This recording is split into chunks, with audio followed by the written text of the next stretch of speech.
आदरणीय गुरुवर्य अण्णासाहेब मोरे सर आपले मनोगत व्यक्त करताना, आजच्या माजी विद्यार्थी मेळाव्याच्या कार्यक्रमाचे प्रमुख उपस्थित माजी प्राचार्य मोरे सर, चेडे सर, आजी प्राचार्य भापकर सर, माझे सर्व व्यासपीठावरील सहकारी शिक्षक मित्र आणि माझ्या विद्यार्थी बंधू आणि भगिनींना, खरं तर 1999 ची बॅच म्हणजे आमच्या दृष्टीने शाळाची एक स्वाभिमानाची बॅच. गणेश, तुझी बऱ्याच वेळा आठवण झाली. त्याच्यानं जात असताना माझी भेट काय झाली नाही. मी तुला फोन एकदा केला होता. म्हणजे योगायोगाने मी या ठिकाणी शिक्षक म्हणून हजर झालो आणि महाराष्ट्र शासनाने एमसीसी सुरू केली. आता तुम्हाला कदाचित गणेश तू होता का एमसीसीला मला माहित नाही, परंतु जे पोलीस मध्ये गेले, जे एमसीसी मध्ये होते, त्यांना ट्रेनिंगला एसपीटीला गेल्यानंतर माझी आठवण झाली. आम्ही स्वतः इन्स्ट्रक्टर म्हणून पोलीसलाही काम केले, एसआरबीच्या ट्रेनिंग सेंटरला होतो. तुमच्या पीएसआय लोकांना मॉक डिस्पचं ट्रेनिंग द्यायला माझं 3 महिने पोस्टिंग होतं. आणि म्हणून त्या ठिकाणी बऱ्याच मुली, आपल्या 2 मुली पीएसआय झाल्या. ते मला तिथून एसपीटीला फोन करायचे की ते मला सर तुम्ही जे पिटेबल कार्ड शिकवले ते सगळे आम्हाला तिथं आता एसपीटीला ट्रेनिंगला आहे. म्हणून जे बेसिकली शिकवण्यात आलं त्यामध्ये विद्यार्थी घडण्याचं काम केलं. मला आयुष्यामध्ये 2 विद्यार्थिनी विशेष करून आठवण येते, म्हणजे ती उषा आणि राधिका. म्हणजे खरं तर सुदैवाने त्यांचं त्यांच्या दुर्दैवाने लवकर लग्न झालं आणि तर निश्चित नॅशनल लेवलवरती राधिका, उषा, म्हणजे मी नॅशनललाही बऱ्याच ठिकाणी त्याने पंचाचं काम केलं, सामनेही बघितले. मी कॉलेजला असताना त्या ठिकाणी काम केलं. तर राधिका, तुझ्यासारखी मुलगी की 5 मिनिटांमध्ये 3 मिनिटं एकटीच खेळणारी मुलगी मी इरोरली पाहिली. अतिशय परफॉर्मन्स चांगला. म्हणजे तू जेव्हा मी मैदानामध्ये पाऊल टाकायचं, उषा तुझी आणि राधिकाची, सुशीलाची निश्चित आठवण झाल्याशिवाय राहणार नाही. मी केव्हाही मैदानाला जाईल तेव्हा तुमच्या तिघींची नक्की आठवण काढतो. आमची राणी चांगले परफॉर्मन्स होता, रेशमाही चांगली होती. खो खो मध्ये विशेष करून किरण, आमचे विकास साहेबांनी पुढे आपल्या कृषी विद्यापीठाचं त्या ठिकाणी कॅप्टन पदाचं काम केलं. नॅशनल लेवलला ते खेळले. उत्कृष्ट खेळाडू म्हणून त्यांनी खो खोचं नाव आपल्या महाराष्ट्रामध्ये महात्मा फुले कृषी विद्यापीठाचं त्यांनी गाजवलं. उत्कृष्ट खेळाडू तयार झाले. आता बऱ्याच विद्यार्थ्यांचा असा समज आहे की खूप स्कोरर झालेली मुलं म्हणजे गुणवान मुलंच पुढे जातं, असं काही नाही.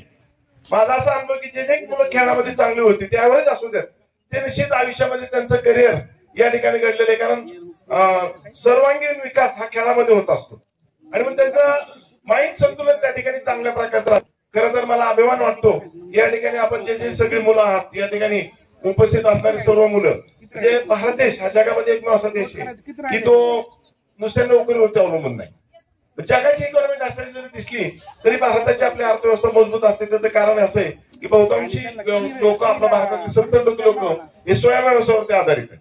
आताच कोणतरी म्हणलं, किरण म्हणला की आम्ही शेती करतो. मी ते सांगितलं मी स्वाभिमानाने आनंदाने शेती करतो. किरण, शेती करणं ही गोष्ट काय वाईट नाही. आपला कृषीप्रधान देश आहे आणि म्हणजे दुर्दैवाने शेती करतो असं नाहीये. अतिशय स्कॉलर मोरांनी सुद्धा उत्कृष्ट प्रकारची शेती करावी आणि शेतीमधून तुम्हाला आता ग्रीन हाऊस सारख्या प्रोजेक्ट आले.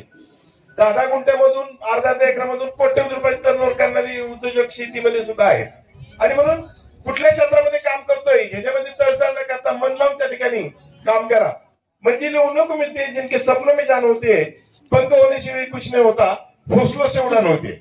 आणि म्हणून माणसाची जिद्द पाहिजे, चिकाटी पाहिजे आणि महत्वाकांक्षी माणूस पाहिजे. निश्चितच चांगल्या प्रकारचे यश संपादन करत आपले अनेक विद्यार्थी राहुल आहे या ठिकाणी, या आपले सायकर बिल्डर्स म्हणजे ज्याचं अतिशय नावलौकिक आपल्या कर्जत तालुक्यामध्ये चांगल्या प्रकारे त्यांनी गाजवलंय आणि कामामध्ये प्रामाणिकपणे म्हणजे काम करायला ते मनापासून चांगल्या प्रकारे काम करतो. आम्हालाही सांगताना स्वाभिमान वाटतो की आमचा विद्यार्थी कुठल्याही प्रकारच्या क्वालिटीची काही अडचण आली तर आम्हाला फोन करा.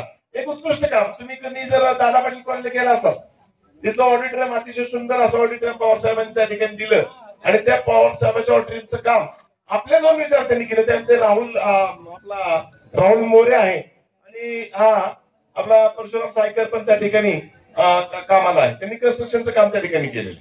म्हणजे एक चांगली संस्था उभा करत असताना, चांगलं स्टुडंट उभा करत असताना अतिशय कौशल्यपूर्ण काम या ठिकाणी विद्यार्थ्यांनी केलं. आणि म्हणून शाळेची आठवण ही शाळेची नाळ जोडलेली. खरं तर या ठिकाणी आपण आपल्या रोलांना बंधू व्यक्त करत असले पाहिजे. माझी अशी अपेक्षा आहे की आपण ज्या शाळेमध्ये घडलो, ज्या शाळेची माती झिजवली, तिथल्या माझी विद्यार्थ्यांनी वर्षातून एकदा इथे येऊन काय शाळेला मदत अपेक्षा करता येईल का ही निश्चित करावी. कारण शेवटी डॉक्टर आता थकलेले आहेत, संस्थापक थकलेले आहेत, तिथले जाणारे शिक्षक सगळे बदलून जाणार आहेत आपण बाकी काय मित्र रहिवाशी काय मित्रच राहणार आहे. पुढच्या भावी पिढी आहे आपण प्रतिकूल परिस्थितीतून शिकलो, अडचणीतून शिकलो. साहेबांनी आता सांगितले की 11वी-12वीचा प्रसंग काय आहे. साहेब तुम्ही शिकत असताना आमच्या काळात असा प्रसंग होता की आम्ही पैसे नसलो तर कर्ज करून मी रगड होतो आणि कर्ज करून मी खेळपर्यंत पळत आलेलो. अशा प्रतिकूल शिक्षेमध्ये परिस्थितीमध्ये आम्ही शिकलेलो आहे आणि म्हणून या ठिकाणी आपल्या भावी पिढ्या चांगल्या घडाव्यात यासाठी चांगल्या प्रकारचे योगदान करावं. बरकडे तुम्ही तुमचे मित्र कंपनी वगैरे आणि ते अतिशय चांगला मुलगा पहिल्यापासून अतिशय शाळेच्या बाबतीत त्याची उदत्त असणार आहे. काय या ठिकाणी सहकार्य असणार त्यांनी बिस्किटच्या माध्यमातून असू द्यात, वेगवेगळ्या माध्यमातून असू द्यात, शाळेमध्ये मदत केली. तुमच्या बॅचचं विशेष कौतुक असं करावं. ही पदवी जी राहिली होती विकास साहेबांना शब्द दिला, परशुराम वगैरे सगळे एकत्र बसले आणि त्यांनी सांगितले ठीक आहे पदवीची संपूर्ण फरशी आणि त्या ठिकाणी चांगल्या प्रकारचं काम या बॅचने केलेले. तर आपण आपल्या शाळेच्या ह्याच्यामधून उतरायमधून मुक्त होऊ शकत नाही, परंतु फोन खोलाची पाकळ्या आपल्या कर्तव्याच्या माध्यमातून आपल्या आयुष्यामध्ये एक लक्षात ठेवा. आपण किती कोट्याधी झालो, किती संपत्ती कमवली तरी आपल्या किती आता आम्हाला आठवण असं वाटतं की आम्ही इथं शाळेत येत असताना जॉबला येताना सायकलीवर आमचे विद्यार्थी एवढे मोठे 4 व्हीलर घेऊन या ठिकाणी आलेत, आनंदाची गोष्ट आहे. पण याच 4 व्हीलर मध्ये बसून तुम्ही तुमच्या आई वडिलांची सेवा जी चांगली कराल त्यात खरं समाधान. म्हणजे आई वडिलांना पण तेवढा आनंद वाटला पाहिजे. तुमचे 4 व्हीलर आहेत, बंगले आहेत आणि घरामध्ये आई वडील जर समाधान नसतील तर त्यामध्ये तुम्हाला कुठल्या प्रकारचं समाधान त्या ठिकाणी लाभणार नाही. अतिशय चांगल्या प्रकारची सेवा विशेष करून आम्ही आमच्या विकास साहेबांचं मी कौतुक करतो. आमच्या काकींना खरं आयुष्य जर ते बोनस मिळालं असेल तर आपण त्याच्यामुळे मिळालं. ही खरी आई वडिलांची सेवा आहे, ही खरी कृतज्ञता, ही शिक्षकांविषयी आदर असेल, आई वडिलांविषयी आदर असेल, ही खरी तुमच्या शिक्षणातील नम्रता आहे. आणि म्हणून या ठिकाणी आपण आपल्या शाळेच्या माध्यमातून वेगवेगळ्या माध्यमातून तुम्ही सहकार्य करा, आपल्या शाळेची उत्तराई व्हा. ही जे सर्वसामान्यांची मुलं शिकत असताना आता आपण सगळेजण आपल्या आर्थिक परिस्थिती लेवल उंचावलेली. आता तुम्हाला कदाचित आता मला वाटतं ठिकाणी गेलं आपल्या एका विद्यार्थ्याला नंबर लागत नव्हता आणि त्याला विद्याप्रतिष्ठानला तिथं शारदानगरला नंबर पाहिजे होता. त्याचं ऍडमिशन झालं पण सर माझं फी काय करता येईल का ते थोडं स्टिकली. तिथं सर्वसामान्य माणसं कोणाचं असेल एक तर तुम्ही डायरेक्ट फुकट शिकवणार नाही, फी मध्ये काय सवलत नाही तर फी देतील. त्याचा नंबर तिथे मी फोन केला, नंबर लागला. फी आज पहिलीच्या मुलाला फी देत असताना आता गणेश तुला माहिती आहे तुम्ही शहराने राहतात सगळे साहेबांची आमची मुलं पुण्यासारख्या ठिकाणी लाख 6.25 लाख रुपये फी आहे. आपण 5वी पासून इथं 10वी पर्यंत शिकलो, टोटल म्हणून ते आपल्याला 10,000 खर्च झाला नसेल. पण आपण आपल्या मुलांच्या लाख रुपये फी भरत असताना एक जाणीव ठेवा की आपल्या सर्वसामान्य शेतकऱ्याचा मुलगा जो चिखल तुडत येतोय, गाळ तुडत येतोय.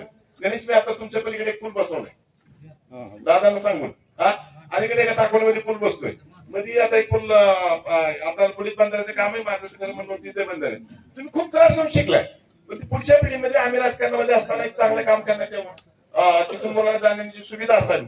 आणि हे जे सर्वसामान्यांची मुलं या ठिकाणी शिकत असताना आपण जी आपली फाउंडेशन उचललेली, आर्थिक कुवत वाढलेली, या मुलांनी आर्थिक मदत शाळेला नेहमी करत राहील. काळ बदललाय, आता इथून पुढच्या काळामध्ये सगळं प्रायव्हेटायझेशन होईल, सर्वसामान्य मुलांना शिक्षण घेणं अवघड राहील अशी परिस्थिती निर्माण झालेली आहे. त्याचे ग्रँटेबल शाळा डॉक्टर निवडून त्याग करून आता 26-27 क्षेत्र आहे. तुम्हाला कदाचित माहिती नसेल, आता मी संपूर्ण बांधकाम सुपरविजन हे इमारतीपासून म्हणजे मी आल्यानंतर तेव्हा या 2च इमारत होतो तुम्ही शिकत असता, त्या 2 इमारतीपासून ते पूर्ण कॉलेजची इमारत बांधकाम करून वॉल कंपाऊंड टाकूनच माझं रिटायरमेंट या ठिकाणी झाले. खूप कष्ट डॉक्टरांनी या ठिकाणी घेतले, सर्वसामान्य काम नाहीये. आज 24 एकर क्षेत्राला वॉल कंपाऊंड टाकलेले, कॉलेजमधून 1 रुपया इन्कम नाहीये. नॉन ग्रँटेबल कॉलेज तुमच्या बॅचच्या अगोदर म्हणजे आपलं दुर्दैव म्हणा किंवा सुदैव म्हणा, आपल्याला सिनियर कॉलेजची परवानगी अगोदर मिळाली, 3 दिवसांनी सिनियर कॉलेजची परवानगी मिळाली. ती केवळ डॉक्टरांमुळे मिळाली. सर्वसामान्य मुले ते ग्रॅज्युएट झाले, परंतु एक उभा करत असताना कोट्यवधी रुपयाची इमारत त्या ठिकाणी उभा राहिली. म्हणजे इथून काय आउटपुट मिळावा या अपेक्षेने संस्थापकांनी किंवा डॉक्टरांनी काही केलेलं नाही. आपण आपल्या आयुष्यामध्ये चांगलं करत असताना जे जे तुम्हाला चांगलं बाहेर वाटेल ते आपल्या शाळेत करण्यासाठी तुम्ही निश्चितच या ठिकाणी मदत कराल अशा अपेक्षा करतो. आणि बराच वेळ झालाय, भूक लागली. उषा तर आमची मला बघितल्यानंतर लोक ओळख आणले उषातून, तब्येत खूप चांगली होती पण आता बारीक झाली, भूक लागलेली बऱ्याच जणांना. आणि उपाशापोटी कुणाला मार्गदर्शन करणं योग्य नाही. तुम्ही आलात, खूप आनंद वाटला, तुम्हाला बघून समाधान वाटलं आणि तुम्हाला पाहिल्यानंतर आपली मुलं आयुष्यामध्ये स्टँड झाले हीच खरी आमच्या शिक्षकांची संपत्ती. म्हणजे तुम्ही जर आनंद दिसला, तुम्ही समाधान दिसला, तुम्ही कोरोनामधून आलेला दिसला तर खूप आनंद वाटतो. आणि तुमच्यातल्या एखाद्या रस्त्याने पाठताना दिसला तर सगळ्यात आपल्या आयुष्यामध्ये काहीतरी चूक झाली त्याचं निश्चित दुःख झाल्याशिवाय राहत नाही, हेही गोष्ट लक्षात ठेवा. आणि म्हणून एक लक्षात ठेवा, आयुष्यामध्ये सगळ्या गोष्टी करायच्या असतात पण ही कंट्रोल या सगळ्या गोष्टी नदीच्या बाबतीत तुम्ही त्याची काळजी घ्या.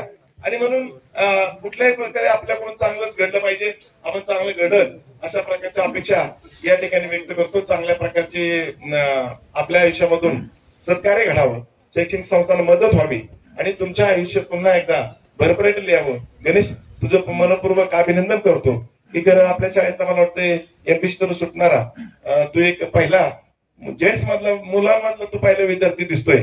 मुली दोघे तिघे जण झाल्या, परंतु विशेष करून डिपार्टमेंट मध्ये आपले पीएसआय झाले. आमच्या एनडी भावला पीएसआय व्हायची खूप हौस असायची. आणि आता पुढे भविष्यात चालून तुम्ही पीआय पुढे डीवायएसपी याच्याही परीक्षा द्या. खूप संधी सचिन तुम्हाला, तुम्ही थांबू नका. तुमच्या चेहऱ्या वाढलेल्या मला काय आवडणार नाही. आता माझ्याकडे बघा तुम्ही, 62 वर्ष वय आहे माझं. आपली तब्येत चांगली ठेवा. आता माझी थोडी वाढली, सोडून द्या, थोडं कोलेस्ट्रॉल वगैरे वाढले, परंतु फिटनेस ठेवा. आयुष्यभर चांगलं राहा, आनंदी राहा, सुखारक राहा, मुलांना शिस्त लावा आणि चांगल्या प्रकारचं भविष्य तुमच्या मुलांचं घडवा.